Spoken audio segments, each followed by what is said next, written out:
दोस्तों, क्या सच में भारतीय जनता पार्टी के लिए मुसीबतों भरा दिन शुरू हो चुका है? क्या सच में भारतीय जनता पार्टी के अंदर फुटमती होती दिखाई दे रही है? एक तरफ बजट सत्र का आज दूसरा दिन है, प्रधानमंत्री मोदी जी भाषण दे रहे थे और वहीं दूसरी तरफ तमाम कार्यकर्ताओं ने इस्तीफा देना शुरू कर दिया। कई जगहों से ऐसी खबरें निकल करके आई कि बड़े बड़े नेताओं ने जो कार्यकर्ता हैं, बड़े बड़े पदों पर जो जुड़े हुए हैं, वो गुस्से में आकर के अपने पदों से इस्तीफा दे रहे हैं और इस्तीफे की ऐसे मानो जैसे पार्टी के अंदर झड़ी लग गई हो। लगातार सामूहिक इस्तीफा दिया जा रहा है और ये आंकड़े लगातार बढ़ते जा रहे हैं।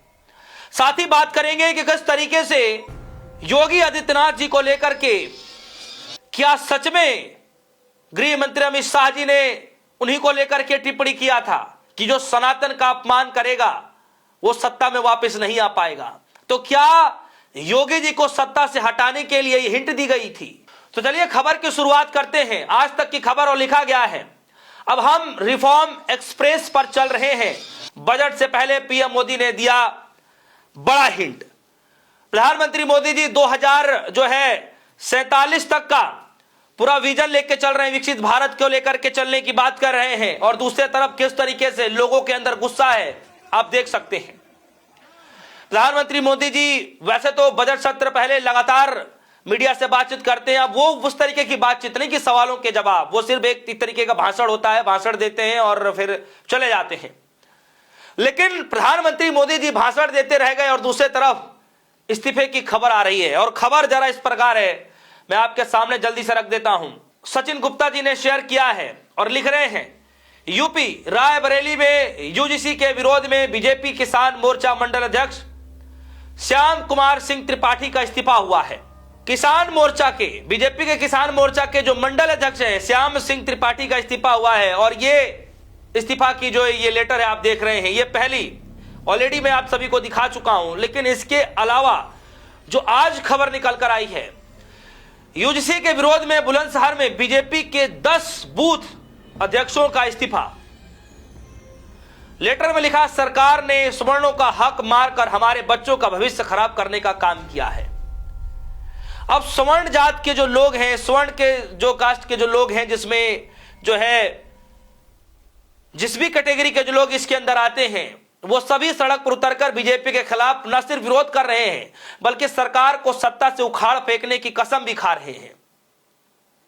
और ये जो लिस्ट आई है इसमें साफ तौर पर लिखा गया है, विषय सरकार द्वारा बनाए गए यूजीसी कानून के विरोध में बूथ अध्यक्ष पद पर काम न कर पाने के संबंध में देखिए 10 लोगों की लिस्ट है। पहला, विनय कुमार गुप्ता, राजवीर सिंह, पुरुषोत्तम चौहान, चंद्रशेखर शर्मा, नीरज कुमार, प्रवीण राघव, मुकेश कुमार, शिवेंद्र चौहान और सत्येंद्र चौहान।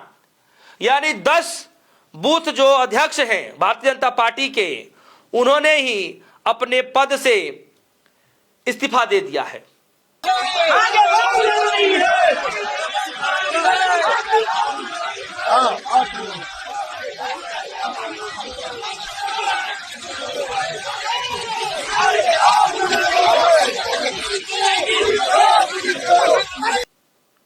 और ये सिर्फ पहली खबर नहीं है कि बीजेपी के अंदर से अब लोगों का मोह भंग होता दिखाई दे रहा है।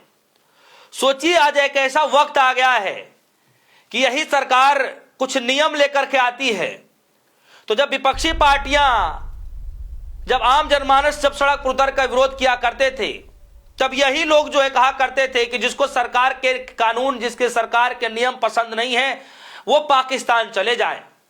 लेकिन आज जब सरकार ने यूजीसी जैसे नए बदलाव किए यूजीसी के अंदर, तो आज उसी सरकार को फूटी आंखों से नहीं देखा जा रहा है। अब लोग इधर से तंज कस रहे हैं कि जिनको सरकार के बनाए हुए नियमों को पचा नहीं पा रहे हैं वो पाकिस्तान चले जाएं। अब लोग इधर से तंज मारने लगे हैं। आज हालात ऐसे हो गए हैं कि अब तक तो सिर्फ विपक्षी पार्टी के लोग, विपक्ष को चाहने वाले लोग, जिनको काम पसंद नहीं आ रहा था वो विरोध कर रहे थे और उधर के लोग जो चाटुकारिता कर रहे थे वो सिर्फ चरण वंदना करते हुए नजर आ रहे थे। लेकिन आज ऐसी हालत हो गई है कि जो आज तक बीजेपी के जो कोर वोटर हुआ करते थे, बीजेपी के बारे में 2 शब्द सुनना नहीं चाहते थे, वही आज बीजेपी के खिलाफ, मोदी सरकार के खिलाफ, मोदी के ही खिलाफ उठ खड़े हो गए हैं। बनारस के अंदर से वही तस्वीरें हैं जो मोदी जी का संसदीय क्षेत्र, वहां पर लोग उतर करके मोदी सरकार का लगातार विरोध प्रदर्शन कर रहे हैं। बरेली के अंदर में इस्तीफे की खबर है, बुलंदशहर के अंदर इस्तीफे की खबर है, मेरठ के अंदर सामूहिक जो है लोग शपथ ले रहे हैं कि जब तक इसको वापस नहीं किया जाएगा हम बीजेपी को वोट ही नहीं देंगे। चाहे युवा मोर्चा के किसी पदाधिकारी जो बच्चे हैं जो जुड़े हुए हैं बीजेपी से, वो इस्तीफा दे रहे हैं, चाहे किसान मोर्चा से जुड़े हुए हैं वो इस्तीफा दे रहे हैं, चाहे बूथ लेवल पर जुड़े हुए वो इस्तीफा दे रहे हैं। आपको सुनने में भले ही बड़ा छोटा छोटा पद लगेगा, लेकिन अगर यही आंकड़े अगर आप जोड़ते रहे तो आप देखिएगा कि किस तरीके से लाखों की संख्या में लोग ऐसे हो जाएंगे जब सरकार के खिलाफ बगावत पर उतर जाएंगे और इस्तीफा भी देने लग जाएंगे। हालांकि शुरुआत हो चुकी है, कई जगह पर पुतले फूके जा रहे हैं, कई जगह पर जो है अलग तरीके से कालिक पोती जा रही है पोस्टरों पर, कई जगह पर जुलूस निकाले जा रहे हैं। इस तरीके से कुछ दिन पहले खबर आई थी, स्वामी आनंद स्वरूप जी ने शेयर किया, लिखा है देखो मोदी ये लखनऊ के पदाधिकारी हैं, 11 पदाधिकारियों ने यूजीसी एक्ट के विरोध में इस्तीफा दिया है, देखना यदि पूरी भाजपा खाली ना हो जाए तो कहना। और भारतीय जनता पार्टी का ये पूरा ये लेटर हेड है और उस लेटर हेड पर 10 लोगों ने जो है अपने पद से इस्तीफा दे दिया है। और इसमें मंडल उपाध्यक्ष है, मंडल मंत्री है, शक्ति केंद्र संयोजक है, उसके बाद युवा मोर्चा मंडल अध्यक्ष है, पूर्व मंडल मंत्री हैं, बूथ अध्यक्ष हैं, पूर्व सेक्टर संयोजक है। इस तरीके के जो है जो पद पर विराजमान है ये इस तरीके के सभी लोग इस्तीफा दे रहे हैं। रही बात यहां पर कि प्रधानमंत्री मोदी जी किस तरीके से विकसित बनाने की बातचीत कर रहे हैं, दूसरी तरफ उन्हीं के चाहने वाले लोग जो हैं इन्हीं की सरकार का विरोध करते हुए नजर आ रहे हैं। तो पहली फुटमती तो यहां पर दिखाई दे रही है कि योगी के चाहने वाले, मोदी जी को चाहने वाले, बीजेपी को चाहने वाले लोग ही अब उठ खड़े हो गए हैं, बगावत में उतर गए नेता। लगातार इस्तीफे की खबरें निकल कर आ रही है। एक खबर गुजरात से भी निकल कर आई कि किसी प्रोग्राम में गृह मंत्री अमित शाह जी मौजूद होते हैं और वहां से कहते हैं कि सनातन का अपमान करने वालों को सरकार में वापसी नहीं हो पाएगी। इस तरह के कुछ शब्द कहे जाते हैं और उस शब्द को लेकर के ये आकलन लगाया जा रहा है कि ये जो शब्द कहे गए हैं बड़े सूझबूझ के साथ कहे गए हैं, किसी और के लिए नहीं कहे गए हैं बल्कि योगी जी के लिए कहे गए हैं। याद करिए सनातन का इस वक्त अपमान कहां पर हो रहा है, यूपी के अंदर हो रहा है, किसके द्वारा कराया जा रहा है, प्रशासन के द्वारा, यूपी के प्रशासन के द्वारा किया जा रहा है। किस तरीके से वहां पर शंकराचार्य जी के जो है शिष्यों के साथ बर्बरता की जाती है, हम सबने देखा उस तस्वीरों को।